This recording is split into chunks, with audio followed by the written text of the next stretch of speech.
नमस्कार। दैनिक shift time में आप सभी का बहुत बहुत स्वागत है। एक बड़ी खबर जो आ रही है, बड़ी खबर जुड़ी हुई आ रही है, जो कि आप लोगों की जो गाड़ियाँ हैं यानी फोर व्हीलर हो, जो आप आज के दौर में हर कोई चाहता है हमारे पास फोर व्हीलर हो, ताकि वो परिवार को सुविधाजनक सफ़र दे पाएँ, या कहीं जाना हो, घर की कोई शादी ब्याह में या किसी फंक्शन में या किसी अन्य हॉस्पिटल जाना, यानी हर तरह की अगर बात करें तो हर परिवार को गाड़ी की बहुत ही ज़रूरत होती है। और जिस तरह का माहौल चल रहा है उसके मुताबिक तो गाड़ी होना बड़ा ही ज़रूरी है। वहीं पर अगर बात करें, लोग कई चाहते हैं कि हम बाहर से गाड़ियां लाएं। पंजाब की बात करें, हरियाणा की बात करें या दिल्ली से, कई बार ऐसा होता है वहाँ पर सस्ती गाड़ियां मिलती हैं, यानी सस्ते दामों पर गाड़ियां मिलती, तो लोग वहाँ से गाड़ियां ले तो आते हैं, पर उसके साथ साथ उन्हें चिंता सताई जाती है। ये होती है कि उन्हें रजिस्ट्रेशन फिर से, अगर वो बाहरी राज्यों में अगर उसकी रजिस्ट्रेशन है तो उन्हें फिर से जम्मू कश्मीर में, अगर जम्मू कश्मीर यूटी में गाड़ी लाते हैं, उन्हें फिर से रजिस्ट्रेशन करवानी पड़ेगी, और उसके साथ साथ उन्हें जो टैक्स भी देना होगा 9%। वहीं पर एक बात बताना चाहेंगे, जम्मू कश्मीर लद्दाख हाई कोर्ट ने एक राहत भरा फैसला किया है, जो कहीं ना कहीं आने वाले समय में आपके लिए भी काफ़ी कारगर साबित हो सकता है। बताना चाहेंगे, जम्मू कश्मीर लद्दाख हाई कोर्ट ने साफ तौर पर कहा है, अगर कोई भी किसी भी वाहन का, चाहे किसी भी केंद्र शासित प्रदेश या बाहर की यूटी में अगर वो रजिस्टर हुआ हो और आप उसे खरीद कर जम्मू कश्मीर में लाते हैं, तो उसकी रजिस्ट्रेशन दोबारा नहीं हो, यानी उससे 9% जो है वो टैक्स आपको नहीं देना होगा। क्योंकि ये तब हुआ जब एक याचिकाकर्ता ने याचिका दायर की और जिस पर सुनवाई करते हुए ये सारा जो आप लोगों के लिए राहत बड़ी खबर आई। बताना चाहेंगे, मोटर वाहन अधिनियम यानी मोटर व्हीकल एक्ट बताना चाहेंगे, जो पंजीकरण शुल्क है, यानी कि जो रजिस्ट्रेशन शुल्क है वो अनिवार्य नहीं है। साफ तौर पर जम्मू कश्मीर उच्च न्यायालय ने हरियाणा से वाहन पर 9% कर यानी टैक्स की मांग की वाली याचिका को रद्द कर दिया। यानी साफ तौर पर उन्होंने कि एक याचिकाकर्ता जिसने एक गाड़ी खरीदी थी, हरियाणा से लाकर जम्मू कश्मीर यूटी में लाई थी, पर उसे रजिस्ट्रेशन करवानी थी, यानी अपने नाम की, उसके ऊपर फिर से रजिस्टर, उस पर जो बताना चाहेंगे मोटर व्हीकल अधिनियम के तहत उन्हें 9% जो कर है टैक्स देना था। पर वहीं पर जब उन्होंने उच्च न्यायालय में ये एक याचिका दायर की, तो याचिकाकर्ता को ये काफ़ी राहत मिली, उसके साथ साथ आप लोगों को भी राहत मिली है। बताना चाहेंगे, जम्मू कश्मीर और लद्दाख उच्च न्यायालय ने स्पष्ट किया है कि एक बार केंद्रीय मोटर वाहन अधिनियम यानी कि सेंट्रल मोटर व्हीकल एक्ट 1988 के तहत निर्धारित शुल्क का भुगतान करने पर मोटर वाहन यानी कि मोटर जो रजिस्ट्रेशन है गाड़ियों की को हो जाता है। तो ऐसे में पंजीकरण यानी कि रजिस्ट्रेशन पूरे भारत में वैध होता है, यानी कि लीगल होता है, और वो यानी कि ऑथेंटिक होता है। वहीं पर और फिर से कहा, और पुनः पंजीकरण पर अतिरिक्त शुल्क लगाने का कोई प्रावधान नहीं है, यानी कोई भी प्रोविजन नहीं है। वाहन पर 9% टोकन टैक्स लगाने को खारिज करते हुए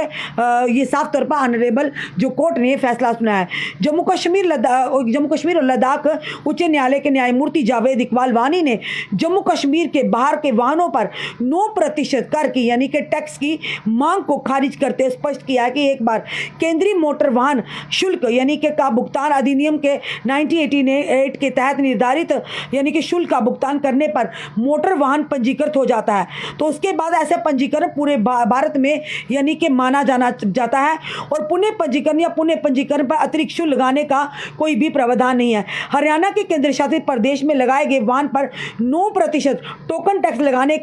के वाली याचिका को खारिज करते हुए न्यायमूर्ति जावेद इकबाल वानी ने फैसला सुनाया कि यह अतिरिक्त कर अवैध और भेदभावपूर्ण है, यानी कि यह इलीगल और डिस्क्रिमिनेटरी है। यह मामला तब शुरू हुआ जब श्रीनगर के एक निवासी ने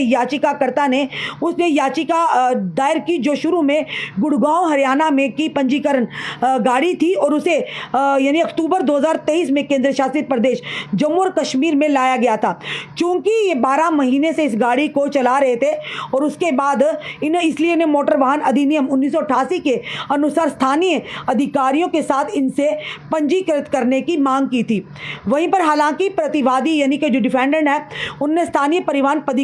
पदाधिकारी ने मांग की कि एक नया पंजीकरण चिन्ह आवंटित करने की शर्त के रूप में वाहन के घोषित मूल्य का 9% यानी लगभग उन्हें 4 लाख रुपए का भुगतान करें। वहीं पर उन्होंने याचिकाकर्ता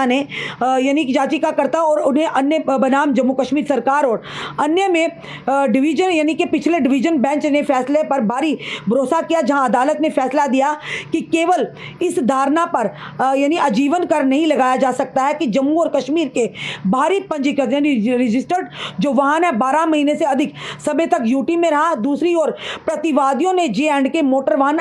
यानी कराधान अधिनियम 1957 की धारा 3 का हवाला देते हुए मांग का बचाव किया। इसमें उन्होंने तर्क दिया कि उन्हें यूटी के बाहर पंजीकृत वाहन यानी जितने भी वाहन जो कि रजिस्टर्ड है पर एक टोकन टैक्स यानी सड़क अवरोध करने का जो टैक्स है लगाने की अनुमति है, यानी एक ही बार उस पर टोकन टैक्स लगेगा, बार बार नहीं लगेगा। न्यायमूर्ति जावेद इकबाल ने कहा कि अधिनियम केवल एक बार वाहन के रजिस्ट्रेशन को अनिवार्य करता है जिसमें निर्दिष्ट पंजीकरण चिन्ह पूरे वाहन पर मान्य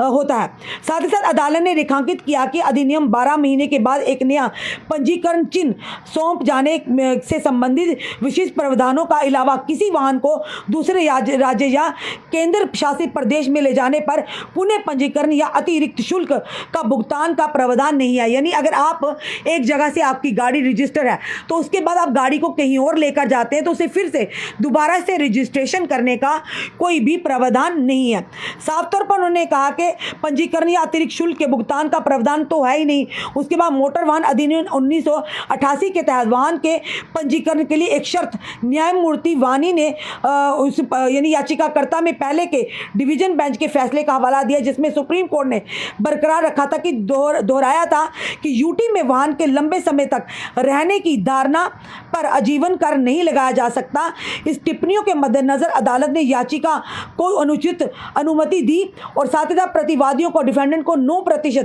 टोकन टैक्स की मांग किए बिना यानी कि उस व्यक्ति को याचिकाकर्ता के वाहन को एक नया पंजीकरण चिन्ह देने का निर्देश दिया है। यानी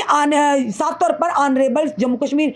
जो कि साथ लद्दाख हाई कोर्ट ने साफ तौर पर कहा है अगर आप की गाड़ी अगर बाहर से आप जो जेके यूटी में लाते हैं अगर वो पहले से रजिस्टर है और साफ तौर पर उन्होंने कहा कि फिर से उस पर आप टोकन टैक्स देने का यानी 9% जो आप कह रहे हैं वो बिल्कुल अवैध और इलीगल है और डिस्क्रिमिनेटरी है। यानी किसी भी प्रोविजन में नहीं है कि अगर आप गाड़ी खरीद कर लाते हैं कहीं बाहर से राज्य या यूटी से या जम्मू कश्मीर यूटी में लाते हैं तो आपको फिर से उसका टोकन टैक्स देना होगा, यानी फिर से उसकी रजिस्ट्रेशन करानी होगी। साफ तौर पर ऑनरेबल हाई कोर्ट ने साफ तौर पर इस बात को स्पष्टीकरण किया और ये भी तब हुआ जब एक याचिकाकर्ता ने याचिका दायर की। उस याचिका पर फैसला करते हुए साफ तौर पर honourable Jammu and Kashmir Ladakh high court ने साफ तौर पर यह फैसला दिया है कि इस पूरे देश भर में अगर एक बार गाड़ी का पंजीकरण हो जाता है तो उसका पूरे देश भर में वो वैध माना जाएगा, यानी कि वो ऑथेंटिक माना जाएगा, वो लीगल माना जाएगा। तो इसके लिए कोई भी प्रावधान नहीं कि अगर आप कहीं से भी गाड़ी खरीद कर लाते हैं तो अगर आप जम्मू कश्मीर यूटी में लाते हैं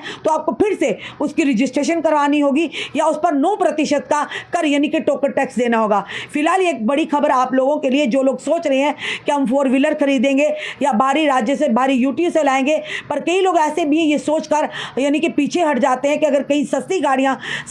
अच्छे मॉडल की सस्ती गाड़ियाँ बाहरी राज्य से या बाहरी केंद्र शासित प्रदेशों से मिल रही है तो हम अपने जम्मू कश्मीर केंद्र शासित में प्रदेश में लाएं और कहीं ना कहीं हमें सुविधा हो जाएगी। पर वहीं पर जब लोगों को ये लगता है कि हमें 9% जो टोकन टैक्स देना होगा फिर से गाड़ी का पंजीकरण होगा तो वो कहीं ना कहीं सोचकर पीछे रह जाते हैं क्योंकि काफ़ी इसमें पैसा देना होता है। पर वहीं पर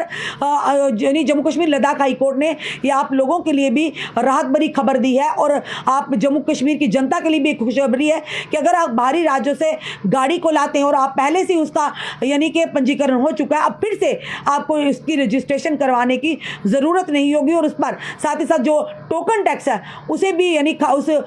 उसे भी खारिज कर दिया गया है। 9% जो बाहरी राज्यों से लाई हुई गाड़ियों का जो उसकी कीमत के अनुसार जो उन पर टोकन टैक्स लगाया जाता है वो फिलहाल उस याचिका को यानी कि उन्होंने ये कहा कि उस 9% कर को भी खारिज किया है कि अगर एक बार जो रजिस्ट्रेशन हो गया टोकन टैक्स भरा गया है तो फिर से दूसरे राज्यों में आकर इस तरह की चीज़ें नहीं होंगी। फिलहाल आपका क्या कहना है इस वीडियो को देखकर अपने कमेंट अपने सुझाव हमें ज़रूर दीजिएगा और इस वीडियो को ज़्यादा से शेयर कीजिएगा। जुड़े रहिए ऐसे हमारे साथ अगले अपडेट के लिए। जय हिंद जय भारत।